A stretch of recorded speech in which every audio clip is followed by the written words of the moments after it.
sticker 9X plug-in hybrid បងប្អូនបើគ្រាន់តែ plug-in hybrid វានឹងសឹងស្មើឡានអគ្គិសនីមួយបាត់ហើយបងប្អូនអ្នកគ្នាបាទព្រោះគ្រាន់តែ plug-in hybrid ជិះបានរហូតដល់ជាង300គីឡូប្រហែល380គីឡូបងប្អូនអ្នកគ្នាហើយបើយើងកាត់កងទៅលើការប្រើសិនជាទៅលើស្ទះទៅលើអីខ្លះទៅប្រហែលជាខ្ទង់280គីឡូដែរអញ្ចឹងឆ្ងាយមែនតើបងប្អូនអ្នកគ្នាប៉ុន្តែរ៉ែងហ្នឹងអាស្រ័យជាក់ស្ដែងទៅលើបងប្អូនប្រើប្រាស់បាទការបើកបរស្ថានភាពផ្សេងគ្នាអញ្ចឹងទៅ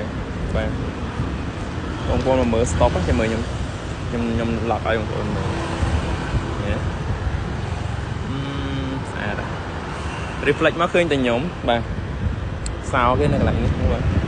មានឈ្នន់មានអីទៀតហ្នឹងបងប្អូនអ្នកគ្នាមានឈ្នន់មកស្រាប់ហ្មងបាទឥឡូវយើងកុំតន់ចូលខាងក្នុងយើងមើលខាងក្រៅអស់សិនបាទយើងមើលខាងក្រៅអស់សិននេះបងចាំមើល stop ខាងក្រោយពេលដែលខ្ញុំឡុកនឹងអានឡុកអូភ្លើងរត់ស្អាតហ្មងបាទការដែលគាត់ខាងក្រោយរបៀបដូច crystal របៀបដូច diamond តរៀបជាមួយគ្នាអញ្ចឹងបងប្អូនឃើញទេបាទស្អាតមែនតើផ្នែកខាងក្រោយ X9 9X បងប្អូនខ្ញុំច្រឡំហៅតែ X9 រហូតបាទឥឡូវយើងមើលចេះយើងចូលទៅមើលខាងក្នុងហើយសម្រាប់ option បើកទ្វារគេអូតូទាំងអស់បងប្អូនអ្នកគ្នាបាទខាងនេះមួយទៀតឃើញទេបើយើងចូលនៅក្បែរគឺវាហើយយើងថយមកតិចមកគឺវាបើកមកអស់ហើយ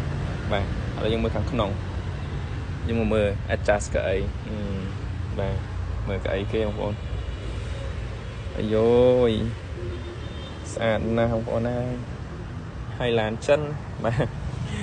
ឡានចិនសោះហ៎បាទអត់ចង់និយាយចឹងទេបងប្អូនប៉ុន្តែមានបងប្អូនថាឡានចិនសោះប៉ុន្តែបងប្អូនមើលបាទឡានចិននេះមិនអើយមិនលំទេបងប្អូនអ្នកគ្នាបាទស្អាត3ជួរកៅអីបងប្អូនកៅ3ជួរ